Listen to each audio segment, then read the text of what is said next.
Goodfellas versus Men in Black. Goodfellas. Munich versus Enemy of the State. Munich! Zombieland versus Toy Story 2. Zombieland, I agree. The Deer Hunter versus The Lost World Jurassic Park. Deer Hunter. The Deer Hunter. Forrest Gump versus Mission Impossible. Mission Impossible. Forrest Gump. Forrest Gump versus Mission Impossible. This episode of Film Fights.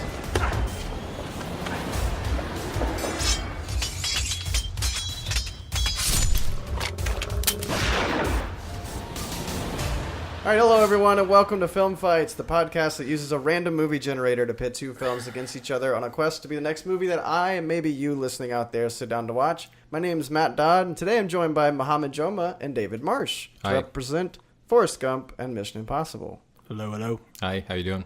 Doing well. Thanks for joining us.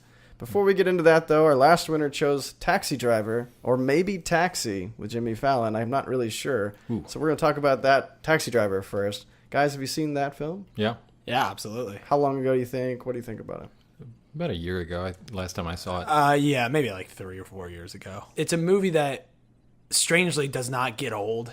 Doesn't bore me when I watch it again, even though it's a very dark, It's very slow and long. and slow moving movie. But yet, still, whenever it comes on, I'm sucked right back into Travis Bickle's world. I think you need to see... Well, if ever I think about De Niro and why he's so legendary, Yeah. I think of Taxi Driver. Yeah, Because I mean, what a performance. he is such a raw, unaffected performance. Yeah. And then you got Scorsese handling everything else. Yes. And he's like a master of everything, of music choices, camera angles, everything. And so it's just an immaculate film. All right, we'll get to tonight's battle, though. Mohamad, you're representing Forrest Gump. Yes. How long has Forrest it been Gump. since you've watched Forrest Gump? Probably longer than since I've watched Taxi Driver. Probably about like 6-7 years. It's been a while. sure. But I have another movie I've seen multiple times. Sure, I think most of us probably have. And I'm guessing most of the people at home have seen Forrest Gump at some point. But if they haven't, just a brief overview. What is the broad strokes? What that movie is? It's about a young man who grew up without means and with probably developmental issues. He's a little slow. And it's about how in America that even if you are a slow, dim-witted young man, you can be Successful. thrust into greatness right. or have greatness happening around you. It's really a movie that is about sort of America in the 60s, 70s time period. Timepiece kind of. Yeah. Oh, yeah. Okay. Very good. Thank you. Opposing corner, David Marsh. Mm-hmm. Thanks for joining us. You're representing Mission Impossible, the first movie, Tom Yes. Cruise spectacle. How long has it been since you've seen Mission Impossible? Probably about 2 or 3 years. Okay. So pretty recent. That's pretty good. Yeah, not long. For the people at home, probably familiar with Mission Impossible as well, but do you kind of know broad strokes of synopsis of that film? Yeah, it's about a team of secret agents in a kind of clandestine faction of the government doing covert operations. And in the beginning of the film, this entire team gets wiped out by who we don't know. But there's one sole survivor, played by Tom Cruise, Ethan Hunt. So the rest of the film is him trying to figure out what happened to his team and why and who did it. Very good. Cool. Thank you. Well, it's time to convince me on which one I'm going to watch this weekend. So your goal is to get across reasons why you like your film over the other, whether that's tearing down the other one or just building up yours. I kind of leave that up to you guys. I think both of these films are very well known from probably most mainstream people. I'd be surprised if at least you're not familiar with one of these as a listener. So it's most likely going to be that we're rewatching these movies. Matt, have you seen both these movies? I have seen both these movies. Thank you for asking. Everybody's. It's been a long time. I actually rewatched Mission Impossible probably 2 years ago. I think before the fourth one, I want to say Ghost Protocol. I think it's maybe? the least watched Mission Impossible film. The first one. I know, and that's strange. I think it is. I could believe that, and we can get into it a little more as we go. I was not the biggest fan of it upon rewatching it, so I'm curious to hear your thoughts I'll try and... on why. Yeah, You got do an you uphill think battle. it holds up? Oh, absolutely. I actually think that of all the Mission Impossible films, it's the only one that makes secret agents look secret.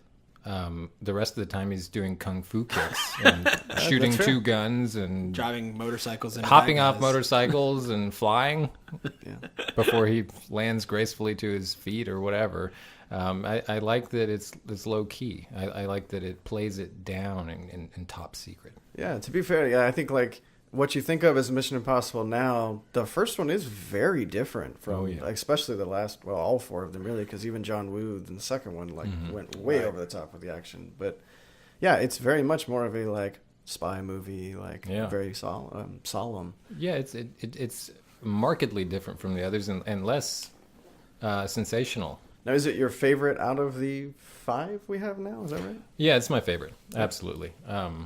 I have seen all of them, and I like all of them except the John Woo film. I thought it was absolutely terrible. The second one? The second one was terrible.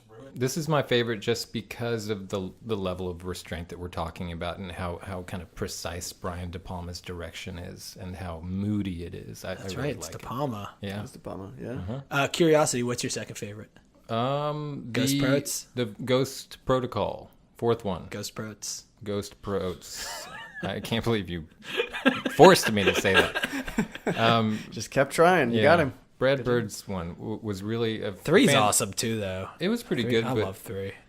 I got bogged down with all that melodrama with his wife to me. I'm going to hurt her. Oh, I liked Philip Seymour Hoffman. Oh, yeah, he was really good. He was good. Yeah. I actually liked Rogue Nation a lot, too. It was better than I kind of thought it would be, I guess. I kind of thought it would dip down. I on liked quality Rogue Nation. It was good. Solid Rogue action Nates. movies, Yeah, these movies.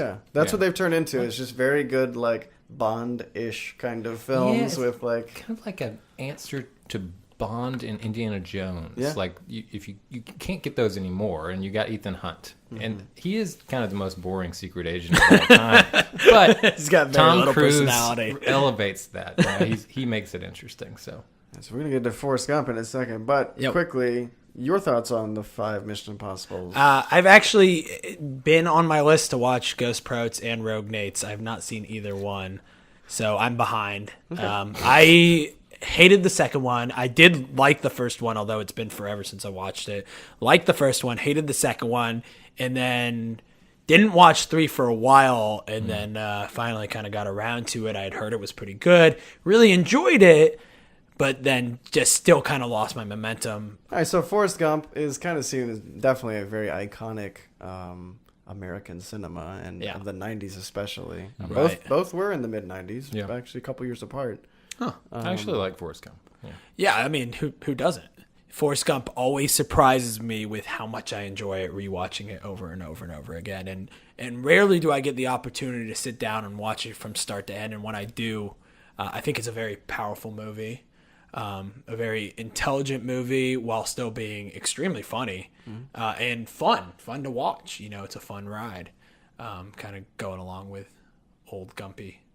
Old Gumpy. But I think I think one of the reasons that people do love it so much is because it's not overt or preachy with this message, but it does have this sort of interesting message that is, I think, a little existential in nature that kind of says, like, you know, you don't need anything, but you should be there, and you are there. And whether or not you are going down those paths where you meet the president and you're a war hero and all these different things happen to you, or if you work as a fry cook for 5 years and then you go and work at the post office for 6 years and then you get married and you get divorced and you had a kid and then you're a single dad for a while and then you're older and you get married again, in that same way, like, you were there and you had those experiences, and that matters and it means something. You know, whether you think you're special or not, whether you are special or not, you know, I think that that's what that movie reminds us, sort of as people and as a nation. The message I get from Forrest Gump is that it's not good to experiment. It's not good to get involved in civil rights. It's good to just kind of be ignorant and not know things. Wait, so you're saying that because Jenny is the character that is punished every step of the way for doing interesting, brave new things. I think you're putting your own hang-ups on Jenny, man, because I don't believe she's being punished. I think that we're getting a stark contrast of two people in the ways that they've lived their lives, and I think that, you know, it's not about, like, yes, she gets AIDS and she dies, and that's a tragedy. It's about that she had her life and she experienced the things too. And hers did end a little bit sadder, but we all die eventually. And, hers was rough, but she had those moments too. She was a sad person with a sad life, but she went through it the same like we all do. And she experienced those things the same like we all do. She got involved with civil rights and all this other stuff, and we kind of see that like Forrest doing maybe a little bit more of a clean-cut conservative thing, military and stuff like that, while she's a little bit more, extreme. And I always felt like this is the way a lot of people view life when they watch, like they always use Forrest Gump as a metaphor for life, like the box of chocolates, and it's all this kind of dime store wisdom. I think that's in there because life has a dime store wisdom. Life has bad self-help books. Yes, exactly. For me, Forrest's story isn't about him succeeding or doing the right thing and being good. I mean, matter of fact, we're told from the beginning of the movie that he is an idiot. He's not a smart man. He says it. He's different. Yes, exactly. Your boy is different. But it's almost his blindness to see sort of how his ignorance is affecting his own life. That kind of is showing you that, like, yeah, if you are sort of, maybe blissfully ignorant, or if really more so you just sort of let go, that you're still going to have, that life and that wild ride. I think the dime store advice, as you put it, or however you said it, I do find that to be a little, I wouldn't say the word preachy because I don't think the movie preaches that as much as maybe some people hang on to it. Yeah, life is like a box of chocolates you never know you're going to get. Yeah, that's right, but it's also kind of stupid. Well, it's there in the movie, but also there's very charismatic performances and some award-winning special effects. I think it won some awards that year. The special effects involving like the ping pong tournament and very subtle things. And the so feather. The movie, there was like a behind-the-scenes thing on the feather on the DVD. The movie's got charisma in spades. It's fun to watch the movie. So I that kind of helps me. Well, watch also, the I film. mean, think about this. Us talking about it and sort of dissecting it in this way. I mean, that kind of goes back to my original point of like, I think most people haven't sat down with that movie in probably a long time. And it is a conversation movie. It's a movie that you can dissect and really get into and be affected by. It's 2.5 hours, that movie. Yeah. So you got to kind of be in for the long haul. Yeah. Yeah. Or you can, sit down with Mission Impossible and just bang it out. Just bang it out. It's quick. It's fun. There's a lot of masks. That's what I remember. Not encumbered with preachy, crappy self-help box of chocolates metaphors. The masks in that movie. I feel like I remember this. Correct me if I'm wrong.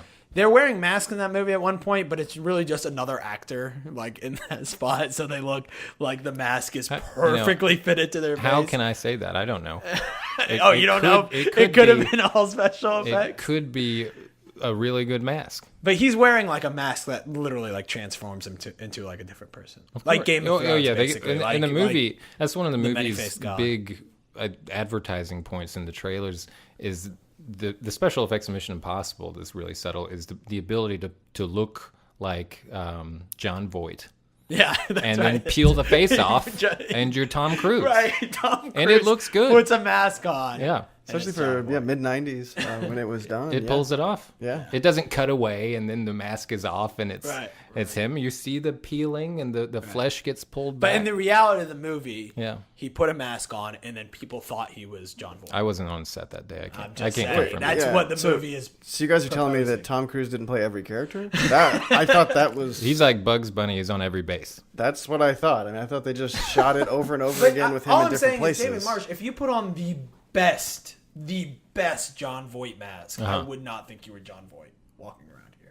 How do you know? Everything about you doesn't look like John Voight. I could make my posture, stoop my posture and just kind of wheeze a little bit. Yeah, I think we're suspending our disbelief a little bit for Mission Impossible. Okay, well, let's watch the very believable Forrest Gump. Could have been really good at ping pong. Yeah. Did you guys watch either of your films in theaters?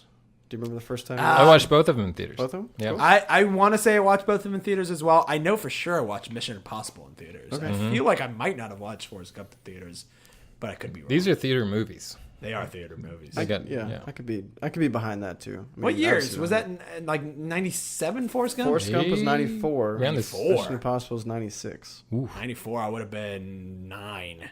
So maybe I remember my mom was not happy about You watched the it? naked guitar playing Yeah. that Jenny was doing, and I was like, "Mom, it's the '60s. 9-year-old David. Mom, it's the 60s. Just be more open-minded." Gosh, All right, so we gotta get to wrapping things up. But first, David, what's your favorites or one of your favorite scenes from Mission Impossible? the train sequence at the end, Okay. where they're on the speeding bullet train, and they're getting on top of the train, and it's going so fast that it's kind of pulling them flat against the top of the train. They're hanging on by their fingernails. Okay, I do kind of remember that. Yeah. That scene is so well done that I'm not even quite sure how the special effects pulled it off even now, with Tom Cruise on top and John Boyd. And the helicopter going in the tunnel is a little over the top, but that's my favorite sequence. It's the most fun. It's kind of like a speeding bullet train fight on top of a train that's going faster than any train has ever gone in a movie where two guys are fighting on top of it. That's probably the biggest action scene in that movie as well, right? It's the most flamboyant Yeah. action scene of the film. Yeah. Okay, cool. Mohamad, what about you? Forrest Gump. I will say one of my favorite things that happens in the movie, I don't know if you consider this a scene, but would be when one day he just started running. And he just keeps running. That's a fun scene. It's not only is it fun, but it feels right for his character to just be like, I'm just gonna run. Yeah. You know, and it kind of goes back to like that, like you can see like, oh yeah, you have that subconscious weird thing from your childhood. Yeah. There's one scene right there that can I talk about Sure, this real yeah. quick, where he wipes the mud off of his face. Oh yeah, and it makes the smile. And it's a perfect smiley face. the guy, I don't understand that at all.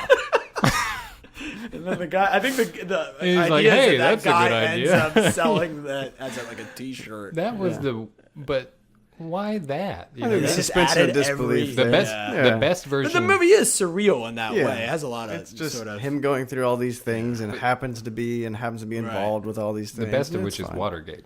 Yeah. That's my Yeah, favorite that one. is hilarious. So they got some flashlights, and something over there. All right, very good, guys. Before we make it a final decision, or I make my final decision, maybe the people at home, let's see what you know with some trivia questions. Which of these movies do you think had the higher budget? Forrest Gump. And roughly how much? 40, 50 million? Yeah, maybe 100 a million. guess. I have no idea. Forrest Let's Gump- go 70 mil. Forrest Gump had a $55 million budget.